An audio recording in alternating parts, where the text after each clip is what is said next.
তারেক রহমানের পোষা বিড়াল জেবু কখন ঘুম থেকে উঠলো, কখন হাগলো, কখন মুতলো, কখন খাইলো, কখন ঘুমাইলো, কখন সে কি করলো, এগুলোর নিউজ না দিয়া, এগুলোর নিউজ লাইনে হেডলাইনে এগুলোর রিপোর্ট না দিয়া বরং এটা রিপোর্ট দেন যে কোথায় দুর্নীতি হয়েছে, কোথায় চাঁদাবাজি হয়েছে, কোথায় মানুষ মারা গেল, কোথায় কি হচ্ছে দেশের আনাচে কোনাচে, এগুলো রিপোর্ট দেন, এগুলো নিউজ দেন। মানুষ এগুলো দেখার জন্য অনলাইনে বসে থাকে, নিউজ দেখে।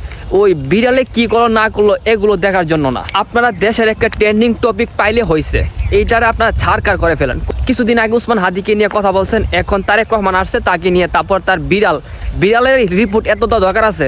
জাস্ট আইসে বিড়ালটা জাস্ট একটা রিপোর্ট দেওয়া ঠিক আছে, নিউজ করা উচিত। কিন্তু প্রত্যেকটা দিন মানে ফেসবুকে সোশ্যাল মিডিয়া ঢুকাই যাচ্ছে না, মানে বিড়াল বিড়াল।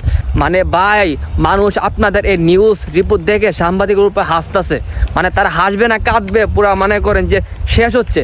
মানুষ ধিক্কার জানাচ্ছে যে আমরা মানুষে বাঁচতে পারতেছি না, এই এত বড় একটা শীতে তাদেরকে কম্বল দেন, কোথায় মানুষ মারা যাচ্ছে এগুলো রিপোর্ট দেন।